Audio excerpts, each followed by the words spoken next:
السلام علیکم ورحمۃ اللہ وبرکاتہ۔ ناظرین کیسے ہیں جی؟ مزاج ٹھیک ہیں آپ کے؟ یار یہ آج وہ ایک بوڑھا ہمارے ایبٹ آباد میں تشریف لایا۔ بوڑھے آدمی کی اللہ کے نبی صلی اللہ علیہ وسلم نے عزت کا ہمیں حکم دیا ہے نا، تو ہمیں بوڑھے آدمی کی عزت کرنی چاہیے، بالخصوص اس کی جو اللہ کے نبی صلی اللہ علیہ وسلم کا مطیع اور فرمانبردار ہو۔ دیکھیں، یہ کہتا ہے نا کہ آپ ہمارے بڑوں کی عزت نہیں کرتے، آپ اپنے بڑوں کی عزت نہیں کرتے اور ہم عزت آپ سے کروائیں گے۔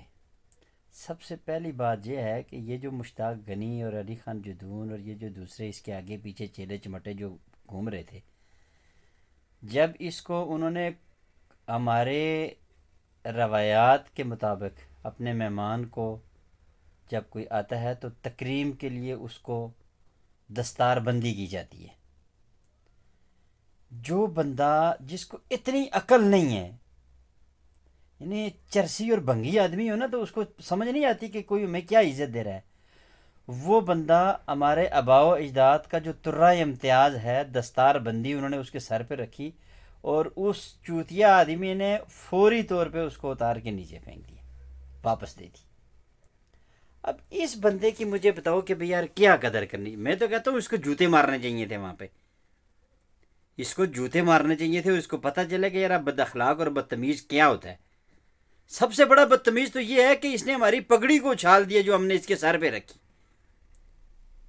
اور اس کے بعد اگر لوگوں نے اس کے آنے کے اوپر، استقبال کے اوپر اگر لوگوں نے کوئی نعرے بازی کی، تو اس میں اگر اس کو کوئی چیز بری لگی ہے تو نعرے بازی کوئی بری چیز تو نہیں ہے۔ سیاست میں برداشت سب سے پہلا عنصر ہوتا ہے، اور یہاں پہ اس نے جو ہے نا وہ ہلو ہلو ہلو ہلو آتے ہوئے بندہ آتا ہے، آپ آئے ہو، قوم کے بڑے نہیں ہو، اپنی پارٹی کے بڑے ہو، علاقے کے بڑے ہو، خیبر پختونخوا کے اندر تم پیدا ہوئے، غیرت مند لوگوں کے صوبے کے اندر تمہارا جنم ہوا تھا۔ خیبر پختونخوا کے بڑے غیرت مند لوگ ہیں یہ پٹھان لوگ، ان سے بڑا غیرت مند پاکستان میں کون ہے؟ لیکن جہاں پہ اچھے لوگ ہوتے ہیں نا، وہاں پہ اس طرح کے بطخ نماز لوگ بھی جو ہے نا وہ اللہ تعالیٰ پیدا کر دیتا ہے۔ اور اگر اس کو کوئی چیز بری لگی تھی تو ان لوگوں کی تربیت کرتے نا پہلے۔ آپ جن لوگوں کو کنٹینروں پہ چڑھ کے ان کو ناچے اور کودے اور فحاشی اور بے حیائی اور ریانی اور دم دھڑاکے کی جو سیاست سکھاتے رہے ہو، انہوں نے یہاں آپ کے سامنے قرآن مجید تھوڑا ہی پڑھنا تھا؟ پھر تم نے آ کے فوری طور پہ سب سے پہلے کہ السلام علیکم کہنا چاہیے تھا نا تمہیں۔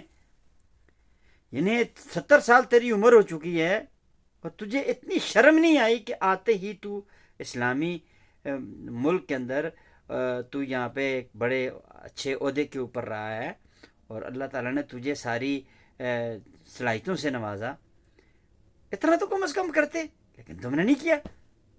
اب جو بندہ اللہ کو اہمیت نہیں دیتا، رسول اللہ کو اہمیت نہیں دیتا، کوئی اچھی بات خیر کی بات نہیں کرتا، اصلاح کی اخلاق کی بات نہیں کرتا، آتے ہوئے اس کا آپ نے باڈی لینگویج دیکھا تھا کس طریقے سے بات کر رہا تھا؟ جیسے لگتا ہے کہ یار تھانے دار ہے کسی تھانے کا اور اس نے کچھ چرسی پکڑ لی ہیں۔ یہ اس کو جوتے مار کے نکالنا چاہیے تھا یہاں سے، تو پھر بچ کے چلا گیا ہے۔ لوگوں نے صرف اس کو جو ہے نا گو کھٹکی کے جو ہے وہ نعرے لگا کے اس کو یہاں سے بگایا ہے، اور اس کی تقریر جو ہے وہ پوری نہیں ہونے دی۔ عمران خان صاحب یہ ہمارے اوپر رحم کریں، اور اس طرح کے جو ہے وہ چتیاپی جو ہے وہ ہمارے اوپر مسلط خدا کے لیے نہ کرے۔ یہ آج تحریک انصاف کا جو ہے نا وہ انصاف ہوا ہے وہاں پہ، اور ایک جو ہے نا آپ کی پارٹی کی وجہ سے آپ پورے پاکستان کے جو ہے نا وہ اپنے ڈسٹرکٹ ایبٹ آباد کے لوگوں کو آپ کہہ رہے ہو کہ آپ بدتمیز ہو۔ یہ جو تمیز دار آپ نے بھیجا ہے نا، یہ مہربانی کر کے یہ اپنے پاس ہی رکھیں، مہربانی، ہمیں ایسا بندہ نہیں چاہیے۔ ہم پٹھانوں کی عزت کرتے ہیں، احترام کرتے ہیں، اللہ کی قسم ہماری ہم ان کی غیرت کے اوپر جو ہے نا رش کرتے ہیں، اور غیرت مند قوم ہیں۔ لیکن اس طرح کے چرسی اور بنگی لوگ جو ہے وہ ان کے اندر غیرت خود نہیں ہے، تو ان کو جو بندہ جیسا ہوتا ہے اس کے ساتھ ویسا ہی ہوتا ہے۔ اور یہاں پہ یقین مانے لوگ اس بنیاد پہ نہیں آئے تھے، اس بندے کے علاوہ اگر کوئی اور بندہ آ کے بات کرتا تو اس کی بات پہ لوگ کوئی نہ کوئی بات کرتے۔ آپ نے لوگوں کی تربیت ہی جو ہے وہ دم دھڑاکے کے اوپر کی ہے، اور تکرار پر، اور یہ جو رارے پارے کی باتیں ہوتی ہیں ان کے اوپر آپ نے لوگوں کی تربیت کی ہے۔ تو پھر یہ آپ کے ورکر آپ کو جو ہے نا وہ دونوں ہاتھ کھڑے کر کے آپ کے سامنے جو ہے وہ دو زانو ہو کے بیٹھ نہیں سکتے تھے. آپ کی ان کرتوتوں کی وجہ سے آپ کو یہی سزا ملنی تھی جو مل گئی.